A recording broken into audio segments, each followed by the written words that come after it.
Welcome to the Power of Story and Science. I'm your host, David Oatey, and today we continue the conversation we started in our previous episode with Keith Bailey. If you have not already watched Keith Bailey and the Bottomless Story Well, I urge you to find that episode and see how he drew out of me a story I had never yet told before we recorded that episode. As we continue today, you'll hear the conversation shift more toward the science of how we perceive stories and why they are an important tool for anyone with quantitative information to share. At the end of our conversation, be sure to keep watching for a preview of our next episode. For now, let's pick up the conversation with Keith Bailey. When you deliver just the facts, you're speaking to a very small portion of your audience and a very small portion of your audience's brain. You're speaking to the neocortex, where we imprint facts, figures, contents, and data. The easiest way to get your audience to start imprinting that information is to have them associated with something, an anchor, right? And the story is oftentimes that anchor. I think about the story and the facts and the figures and the content come off of that.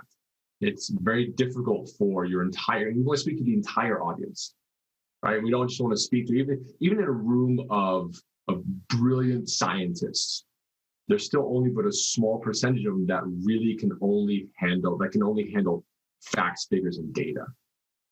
We want to speak to the whole audience, which means that you need to give a little bit of a story so they can anchor it to it. And here's the second thing is you may have all the credentials in the world, but why should I trust you? I may have heard you tell stories before or give presentations before, but in this moment, why should I trust you? When we share something of a personal nature, or we share a story, as we talked about earlier, your audience is going to trust you even more. And if it's a story as how you got to the point where you're at, right? To give the audience a little bit like, this is the research we did. We thought this one thing over here was going to be the result. But then the team got together, we did these things, and the information that came back to us is going to shock you as much as it shocked us. Oh, yes. Here we go, right? It's just to tee it up as opposed to, here's the numbers. I don't need you on stage to be able to read numbers, which brings up the second point. You're the presentation. That's right. You're the presentation. The thing that I have sitting over here, this is a visual aid. It's here to help aid visually in the presentation itself, but you're the presentation. You're the person standing up there. And for those people in the audience that just want to read the facts and figures, well, they can get the manual. They don't need you standing up there. Give them a handout. That's right. Give them a handout, right? Is when you read from your PowerPoint every word and stat that you just put up there, really what you're doing is you're abusing your audience in this way. You're telling them, you're third graders. You really can't read that well yet. You need me to read this to you. Yes. That is unintentional, but yet still audience abuse. If you're standing up there, why are you standing there? And lead with the why. Right? Lead with the why. There's a blog that I just posted. I can't remember his name. I'm gonna have to look for it because he taught at MIT. He was an MIT professor, and one of he does the whole training. It's online. It's had like 2 million views. I'll have to send it to you. You have to share it. It's so good. And sure, I'll share it in the program notes. Yeah, and he starts off with the most important thing is the gift that you give your audience at the very beginning. You tell them what is you're here to give them. My intention today is to change your mind with the information that I'm going to share with you. I'm going to challenge you. I'm going to do this. And then in the end, your mind will be changed. To set that expectation, your audience knows what the rest of the presentation is going to be. They know they're going to be challenged, right? They're going to be made uncomfortable to question things. But they also know that somewhere along the way, you're going to give me definitive proof that is going to change my mind. And by conditioning your audience that way, they're there along the ride with you, whether you share just content and data or you're sharing story to go along with it. Yeah. he's brilliant. The other thing that he talked about also is he has rules in his when he speaks, and that is all laptops closed and all cell phones put away. No technology whatsoever. No technology. No technology. Because it's distracting not only to you, but to the people sitting around you as That's well. right. We are I forget the word he uses, monofocus, we have a mono processor, a singular processor, like we cannot multitask. A single-threaded processor. Okay. Right? Which means that if you have any kind of distraction other than pen and paper for you to take notes on, you're not fully engaged. Right. When you take the stage, if you want your entire audience, set the expectation. Do the ask. I want you here with me today. Turn off your email, turn off this, put everything away, listen. And if they're going to listen, tell them a story. I love that you reinforced a point I often like to make, that you are the presentation. And what's up on the screen is your visual aid. And in fact, I've come up with my own definition for the presentation, and you can tell me if this agrees with yours. I say to people I'm coaching, your presentation is everything your audience members perceive you to do, to say, or to show them from the time you have their attention until the time you relinquish it. And that means that if you start by fumbling with your projector or your microphone, it's part of your presentation. Oh, yeah. So, yeah, have everything queued up where you can walk up, push a button, the slides appear, and you don't need to look at them, and you don't need to fumble with them. You don't need to wait for the projector to warm up. Black slides are your best friend. I know there's a gentleman who does court presentations. So he builds out the presentations for courtrooms. Okay. And for courtrooms. his name's Dermot Truax. An incredible facilitator, incredible presenter, but he's the one who shared that piece of knowledge with me, is the blank slide. So powerful, because what happens is the audience has been looking at the slide, suddenly goes blank, they're going to come right back to you. They're going to come back to you. That's right. The presentation. Yeah. I learned that from Edward Tufte, who's a well-known expert on presentation of information, professor emeritus at Yale. I got to attend one of his seminars years ago, and I still quote him all the time. And the second most powerful thing next to the blank slide to bring your audience back to you, silence. Silence. Yes.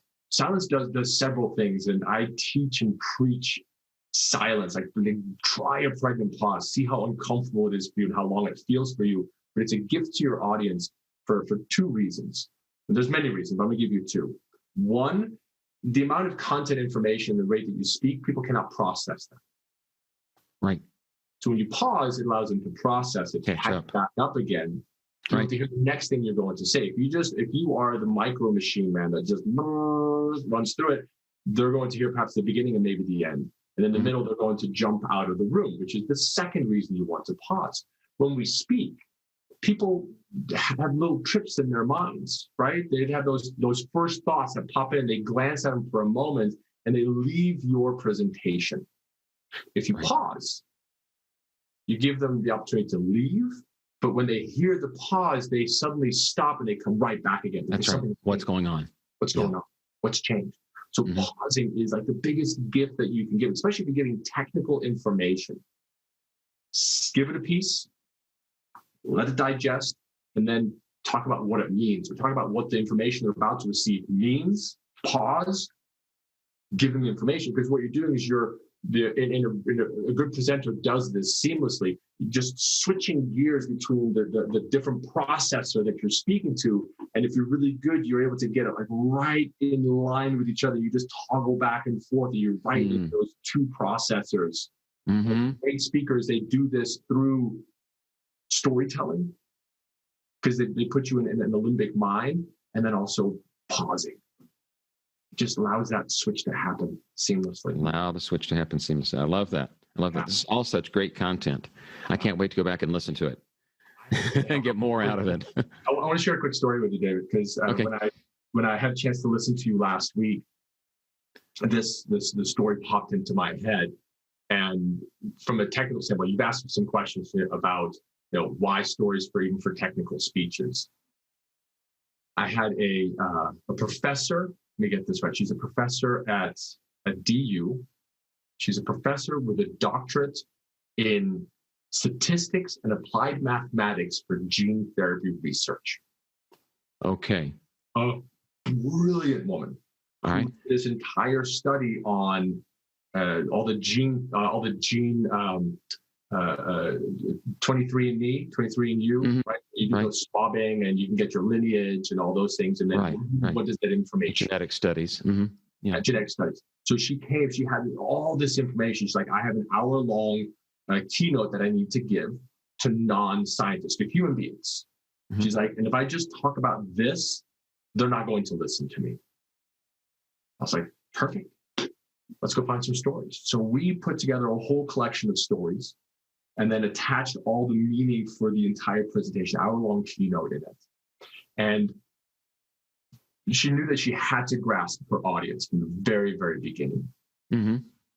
So she starts off with, she gives a little bit of the groundwork, right? Sets the expectation with the audience. And so, all right, let's get into this. What's my connection to gene therapy research? And she just puts on the slide. I told us, say nothing for 5 seconds. Your audience is going to laugh. And it is a giant image of a white Bronco with O.J. Simpson in it. My connection to gene therapy research, O.J. Simpson. She just did it, and the audience just broke up and started laughing. And afterwards, she came back and said, how do you know they would do that? I said, because they don't expecting this. It's a complete juxtaposition to what they're expecting you to talk about. It's that shift that causes them to lean in. And you saw everybody laugh and just lean into her. And they continue to do so for the whole rest of the presentation because we used her as the basis of gene therapy research because she's 6 foot tall and she's a redhead. Which makes her a gene anomaly. So we actually utilized a lot of her personal story and her engagement with taking these different tests and what it means to her and how it applies to you. And the result was just, it was beautiful to watch this performance just take place. So, wow. Stories. What a terrific story. What a terrific story. Well, Keith, this has been fascinating. We're going to need to wrap up. What I'd like to do is offer you a chance to tell our listeners how they can reach you and why they might want to reach you. So a little plug for what you do and for whom. A little plug for what I do. You can find me at articulated-intelligence.com. You can also email me at keithbailey@stage-coaching.com. And why, I'm going to put it in the form of a quote, why you should learn what it is that I've created and to be able to tap into this bottomless story well. And I'm going to give you a quote by a great professional speaker, one that you know really well, by the name of Hilary Blair. She imparted this knowledge upon me, I'd say about 2 years ago when I joined NSA Colorado. She said there's a direct correlation between a business professional and a professional athlete. A professional athlete is someone that spends more time scrimmaging and reading the playbook than they do playing the actual game in competition. If your job involves you taking stages and delivering messages and connecting with audience from 1 to infinity, you need to stay in a state of scrimmaging and practice. So when the time comes up for you to play the game or get on that stage, you've been doing this all along and you won't have that trepidation. You won't have that ring rust. Your body's going to automatically put you in that position and you will be successful. So if your role is to speak on a regular basis, then you need to stay in a state of practice. And that's what we offer. We send out a daily with one word. Once you've played first, best, last, worst, you know the first tenet of the game, and then you can play along. And we send out a daily with one word, and then we encourage people to play the game and then to post a video to our Facebook Live page and just share stories and stay in that state of competition. Wow, that sounds fascinating, the way you stay in touch with people that way. You give them an exercise to do every single day. Yep. Yeah, and we all play the same word, which is really fun. Wow. Okay. I can't wait to see more about that. I'll have to sign up for that. Well, then you can play. You can technically sign up for it. We'd love to have you there. We also do a weekly Facebook Live on Wednesdays at 1 p.m. Mountain Standard Time. It's 30 minutes. We get in, we tell stories, we hear stories. We've got people who come in that have a story that they've been working on for a presentation, and they just have a test audience. Like, hey, this is a story I'm thinking about telling. What do you guys think? And they'll tell a story. And here's the last thing about the story. Keep them short. The shorter the story, the better. Mm-hmm. The longer the story, the more difficult it is to keep your audience. So if you're able to tell a quick story, an anecdote, whatever it may be, and then attach that piece of content, your audience will appreciate for it. Yes, that's right. Work on shortening them. But I like the fact that you said earlier, you start with a mindset of abundance. You accrete as many details as you need to give the story a lot of granularity, and then you can strip things away. Mm-hmm. Right. Okay. All right. You've shared your email address and your website. Those will be visible to our viewers. And it's been such a pleasure having you on the show, Keith.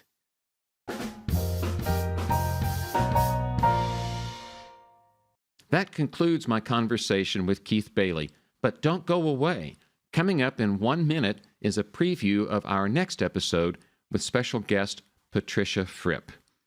You will want to hear what this well-known speaker and speaking coach has to say about working with scientists and engineers on their technical presentations.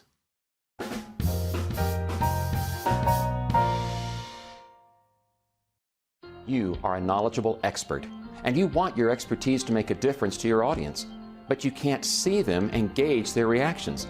Therefore, you need new tools for engaging that unseen audience. Hi, I'm David Odie, offering you a way to pick up those tools. In my new self-paced online course, you will discover 3 ways to improve your story, 1 fascinating tool for hooking your audience's attention, and 8 details in your physical environment that will set you apart from other virtual presenters. Today's technical presentations are going virtual, and that means you can reach a wider audience as long as you understand how to serve that audience. So join me for the online course, Own the Virtual Stage.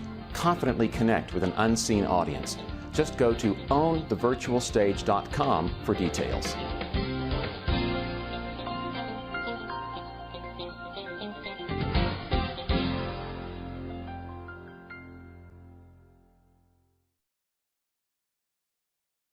Well, my first scientist ever was my next door neighbor, and this was back in the 90s. He was working for Genentech. He was a lead scientist on a project developing an AIDS vaccine. And I said, Mike, would you like to speak to my Continental Breakfast Club? This is a group of business women, and we have speakers every 2 weeks. He's got a great personality. And of course, AIDS was such a popular, well, it was in the headlines. We wanted to hear from someone working on a vaccine. And I said, understand, Mike, you are very smart and we're very smart. However, we don't spend time with scientists. So I want you to open your presentation telling us what is it like to be a scientist. And this is what he said. Being a scientist is like doing a jigsaw puzzle in a snowstorm at night, when you don't have all the pieces and you don't have the picture you're trying to create. Oh, that's wonderful.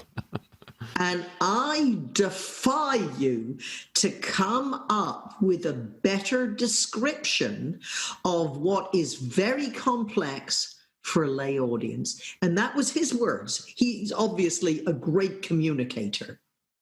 That was good. And so that was a great opening of which he captivated us. We all sat forward.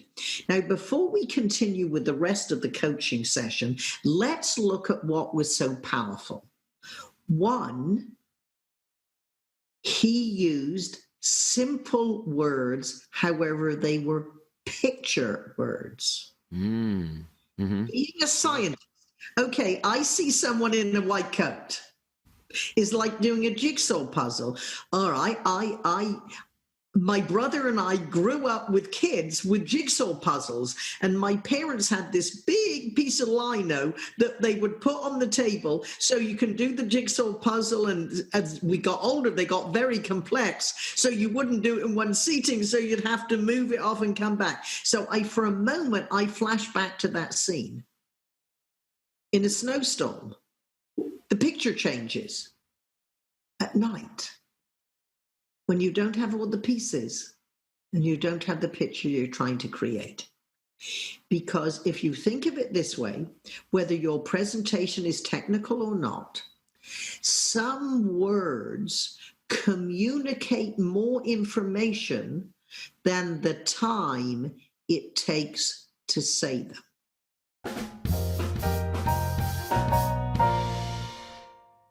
For more wisdom from this remarkable woman, be sure to catch our next episode titled Patricia Fripp.